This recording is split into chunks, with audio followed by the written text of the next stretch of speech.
Dear children, all of us, your principal, your teachers, and you yourself, of course, in your heart of hearts, wish to do really well in the upcoming boards. It's natural, you worked very hard for it throughout the year. Now is the time for you to go make the maximum of it. The 10 keys, the 10 cool keys to success in examinations are going to be your #1 companion.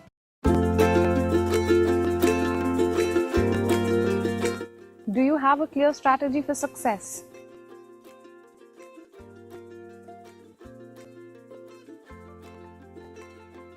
What are your goals for the boards in each subject overall? What will your marks be if the exams were next week? What will your strategy be to make up the difference? You can gain more marks by reading these 10 keys frequently till they become a habit, believing that you can gain the marks you secretly hope for, working with determination and motivation towards your goal, using your time carefully for the next few weeks to gain every possible mark by not just studying harder but also smarter. On a sheet of paper, write down your overall goals and the goals for each subject. Place this such that you can see your goals every day. Your strategy matters. Yatharth converted his 33% in annual exams to get 94% in his 2016 board exams. He surpassed many others who were ahead of him in his class, just because they had poorer strategies.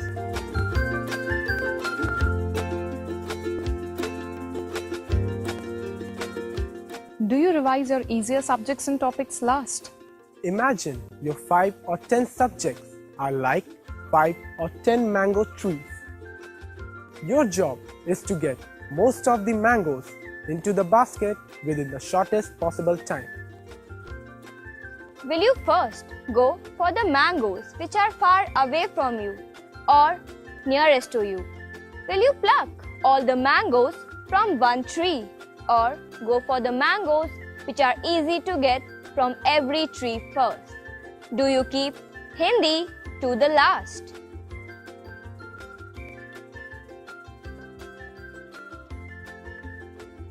Think again. It is obvious you can quickly improve your average marks by first mastering on those topics that are easier for you to master in every subject. Then focus on the moderately difficult, followed by the most difficult. For students in the top ranks, you have already mastered your easy and moderately difficult topics.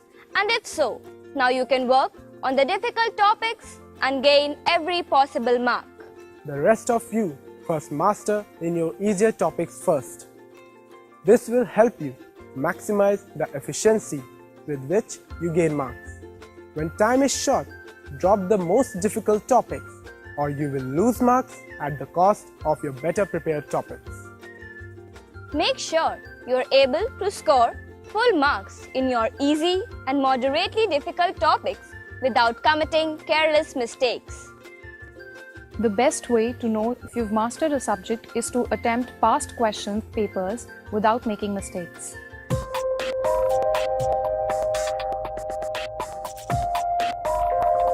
How will you prioritize and study each topic? Smart strategy means being able to decide the order in which you will study. For this, you need to know which topics you find easy, moderate, or difficult in each subject. This cannot be assumed. Even though Achintavir Singh had always had a 95% plus average, he did not know that he was weak in circles in maths till his TARGETplus report showed this. He fixed this and came out in the top 10 nationwide list 2016.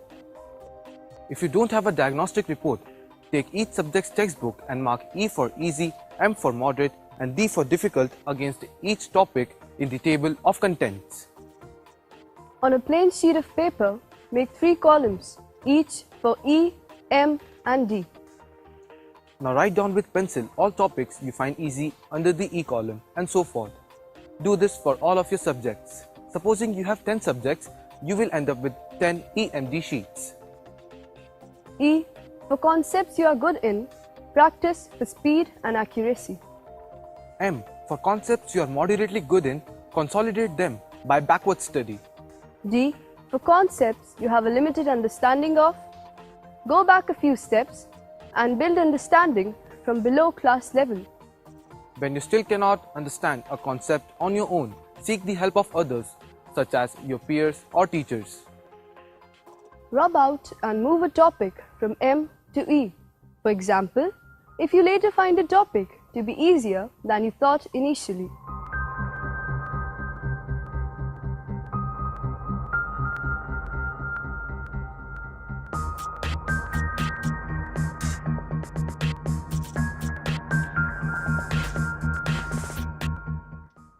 Do you have a written up macro plan for your revision? If you fail to have a written plan, you plan to fail in your goals. Planning is like sharpening the saw before chopping wood. It ensures you cut more wood in less time. Any plan is better than no plan. Plan your revision in order of your easy to difficult topics. In the top corner of each EMD sheet, write L or R according to whether the subject is a left-brain subject such as mathematics or physics, or a right-brain subject such as English or Hindi. To maximize productivity, alternate between your left and right brain subjects. Plan to study maths, for example, on the same evening as you plan to study for English or history. Remember not to pack more than 3 1.5-hour study sessions with 15-minute breaks on school days and 6 on off days.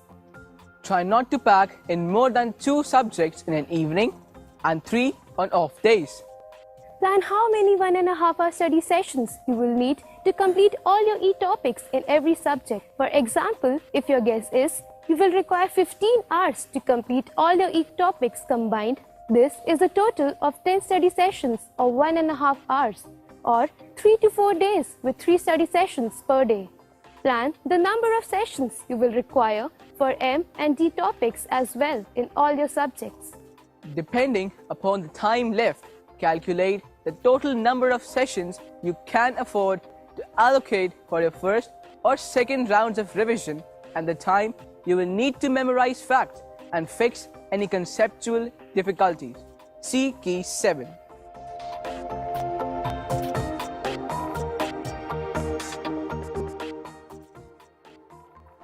Do you have a daily revision plan that is written?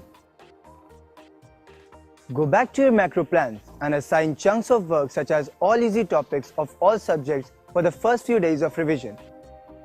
Assign the most easy task for this week and next, and then adjust and fine-tune your strategy for each new week and day.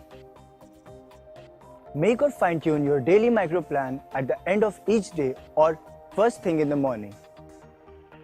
Start your study at a time you are most alert and most relaxed. Allocate unaccomplished tasks from the previous day to next day and be determined to meet your revised goals for each day. Set aside a time each night and every morning for the review of memory tasks. Narrow the field in each round of revision based on what has been mastered and what remains. Similarly, eliminate entire topics you have truly mastered as you move from easy to moderate to difficult topics as suggested.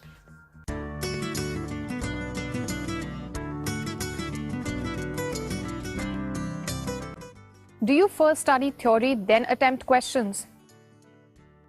Working backwards means to first attempt questions, then read theory and not the other way around. If you read theory first before solving the past questions, you will get a false sense of how much you really know, as your short-term memory will ensure you remember what you have just read. But this does not mean that you remember these same facts on the exam day. You are most likely to remember those facts you struggle the most during revision time. Start revision by answering past board questions in your easy topics. You can get past papers for free download on MyTARGETplus.com. When you cannot recall or apply a logic to solve a question, look up into your textbook. Use your textbook as a reference book or a dictionary. Quickly look up what you need and no more. This will put you in the active learning mode. Highlight the formula or theory you need. Write down with the pencil the year and marks and whether the question was optional, compulsory, short or long. Similarly, cross-reference by writing relevant page numbers on your question paper. Do this only for the questions you cannot solve. If you still cannot solve certain questions, find the next possible way to fix it. For example, call a peer or WhatsApp your teacher. Mark these questions with an asterisk S, as you will need them to review in your second round of revision. Remember, by studying backwards from board questions, you are building up an inventory of the most important facts you must remember on the exam day. And you're also narrowing down concepts you absolutely need to review on your second round of revision. This is the smartest way to gain marks.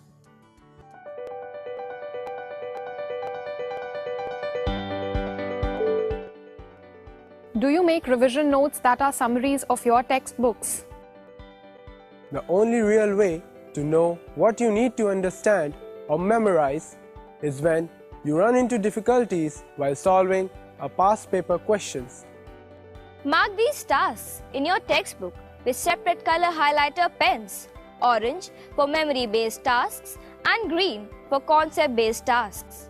Do not mark tasks based on assumptions of what you think you don't know, but only what you fail to answer while solving a past question. Do not mark chunks of your textbook. If the concept-based tasks you struggle with are on several pages of your textbook, gather these into a single graphic organizer such as a mind map. Make the organizer on a post-it note or a separate sheet of paper. Attach or staple this to a relevant page inside your textbook. Similarly, highlight the memory-based tasks with a green highlighter pen. Use a page marker to bookmark the highlighted pages. These are your best personalized smart revision notes. You are more likely to recall tasks stapled or highlighted within your textbook that you see frequently than a separate revision notebook, even though you may spend many hours making it. It is also very effective to make a memory task card for spaced repetitions. Memory task card can have a question on one side and formulae or diagrams with or without mnemonics you make on the other side. Spaced out reading of memory tasks, whether as memory task cards or as highlighted in your textbook, is far more powerful than rote memorization over a few days.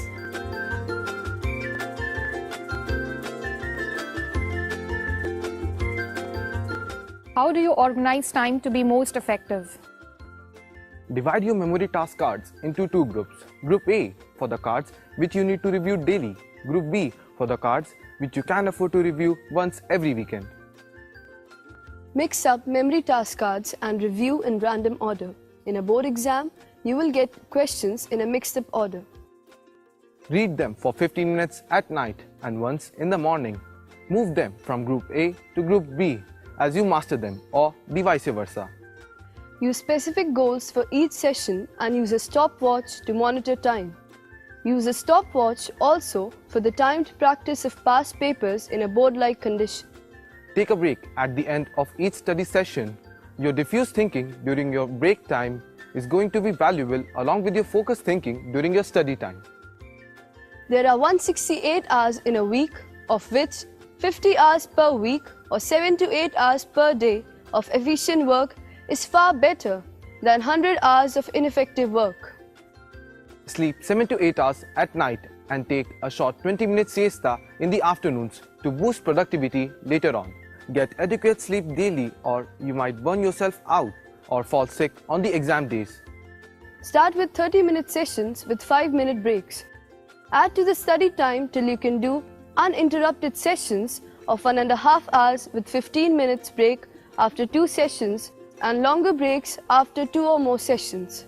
There's hardly any time left, so be careful not to waste any of your study time.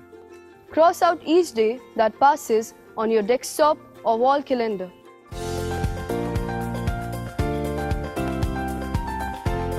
Do you rely upon others to motivate you? Do not rely upon others to encourage you, nor let anyone discourage you, either it be peers, near and dear ones. Besides, no one can push you harder than you push yourself, so motivate yourself. Set yourself time limits and make a deal with your parents in advance to give you certain rewards after completing certain tasks. Parents need not be experts or educated to help you. Give yourself a small treat each time you complete a task and claim your added up points as more elaborate rewards after the exam. For example, that new mobile you always wanted. Study smarter, focus more, and push yourself beyond your comfort level so that you can achieve more with each passing study session.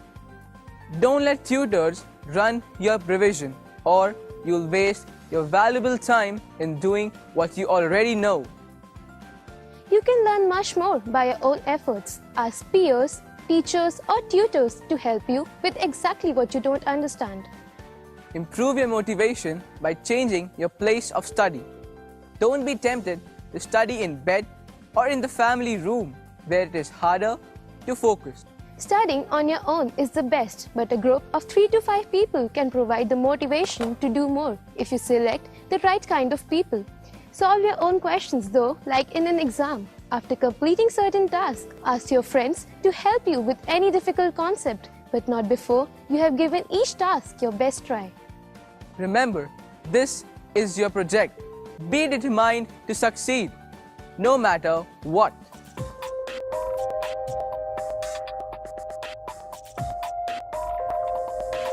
Do you get stressed out and think it all too difficult? Don't. Stress lowers efficiency, creates anxiety, and reduces capability. When you feel tired, take on easier tasks like review of memory task cards, or if you are being totally inefficient, take a break. During your break, avoid the temptation to watch TV, videos, YouTube, etc. These train your eyes, reduces the recall of what you have just learned. Instead, take a walk, meditate, close your eyes, or hear the relaxing music. During study time, turn off any notifications, Snapchats, mobile alerts, etc., or hide your mobile. Keep on your study table only that thing which you are studying at that moment. Remove everything else. Find a quiet place to study and stick to your scheduled timings. You will feel much peace and happiness when you complete your set goals. Keep the exact same sleep routine now as you will during examinations, or your biorhythm will affect your physical, emotional, and intellectual capacities during examinations. Remind yourself, your 2 boards, 10th and 12th, are perhaps the most demanding years of your life. Stay focused by avoiding any forms of negative self-suggestion. Talk yourself into thinking and feeling positive and already successful. These are the powerful hidden keys to success. Check out positive and negative self-suggestions on 10coolkeys.org. So, my dear children, as you have just watched the 10 cool keys, you know in your heart that these are very, very important ways to prepare for the upcoming boards. I have been working for the same goals since 2005. When I came back to India, I decided that I will write down the keys that have helped me in my own journey towards my academic career and beyond. And I can assure you that these 10 cool keys, if you follow them as they have been written and make them a habit, there's no chance in the world that you won't do well. Einstein said, insanity is doing the same thing over and again and expecting different results. You're not going to get a different result unless your strategy changes, and changes dramatically means your results will change dramatically. So I wish you all the best, and I know you will come out with wonderful, wonderful marks. I don't care for marks, but I care for you and for your future choices, and I know your marks will help you. And that's why I've prepared these keys. So I wish you all the very best.